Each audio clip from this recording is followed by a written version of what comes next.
વિશ્વ હિન્દુ પરિષદ દ્વારા ઝાલોદ પ્રખંડની નવી સમિતિના ગઠન બાબતે બેઠક યોજાઈ। દાહોદ જિલ્લાના વિશ્વ હિન્દુ પરિષદ દ્વારા ઝાલોદ પ્રખંડની નવી સમિતિના ગઠન સંદર્ભે સોમનાથ મહાદેવ મંદિર ખાતે બેઠક યોજાઈ હતી। આ સમિતિના ગઠન કાર્યક્રમમાં વિવિધ સંસ્થાઓ અને વિવિધ વિષયોના વિશેષજ્ઞોની હાજરી જોવા મળી હતી। આ સમિતિના મુખ્ય ઉદ્દેશ્યોમાં વિધારણિક સમતોલ અને સમાવેશની કાળજી રાખવી છે।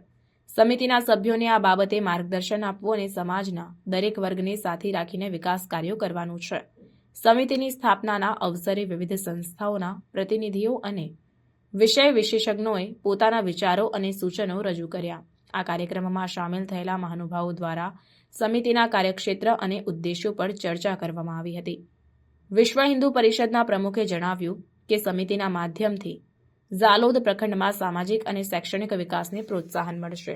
સમિતિના સભ્યોને વિવિધ ક્ષેત્રોમાં તાલીમ આપીને તેઓને વધુ સક્ષમ બનાવાશે। આ સમિતિના ગઠનથી ઝાલોદ પ્રખંડમાં વિકાસના નવા માર્ગો ખુલશે અને સમાજના દરેક વર્ગને સમાન તકો મળશે। આ સમિતિના કાર્યકાળ દરમિયાન વિવિધ કાર્યક્રમો અને પ્રવૃત્તિઓનું આયોજન કરાશે, જેનાથી સમાજમાં એકતા અને સમરસતા વધશે। આ સમિતિના ગઠનથી ઝાલોદ પ્રખંડમાં વિકાસના નવા અધ્યાયની શરૂઆત થશે। આ સમિતિના સભ્યોને શુભેચ્છા અને સફળતાની કામના સાથે વિશ્વ હિન્દુ પરિષદના પ્રમુખે કાર્યક્રમનું સમાપન કર્યો હતો। મહાદેવ મંદિર ઝાલોદ ખાતે વિશ્વ હિન્દુ પરિષદ ઝાલોદની નગર સમિતિની ગઠન માટે અમે સૌ એકત્ર થયા છે। આજે ઝાલોદ નગર સમિતિની ઘોષણા કરવામાં આવી અને એ ઘોષણામાં સૌને હોદ્દેદારોની નિમણૂક કરવામાં આવી।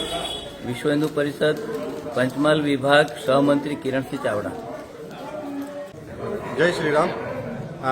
આજ રોજ સોમનાથ મહાદેવ મંદિર ઉપર અમે આજે બેઠકનું આયોજન કરવામાં આવ્યું અને વિશ્વ હિન્દુ પરિષદ ઝાલોદની ટીમનું ગઠન કરવામાં આવ્યું। એમાં સૌ કાર્યકર્તાઓને અમે આજે પદનું વિતરણ કરવામાં આવ્યું। આપનું નામ? કમલેશ ગુજર, વિશ્વ હિન્દુ પરિષદ દાહોદ જિલ્લા સહમંત્રી।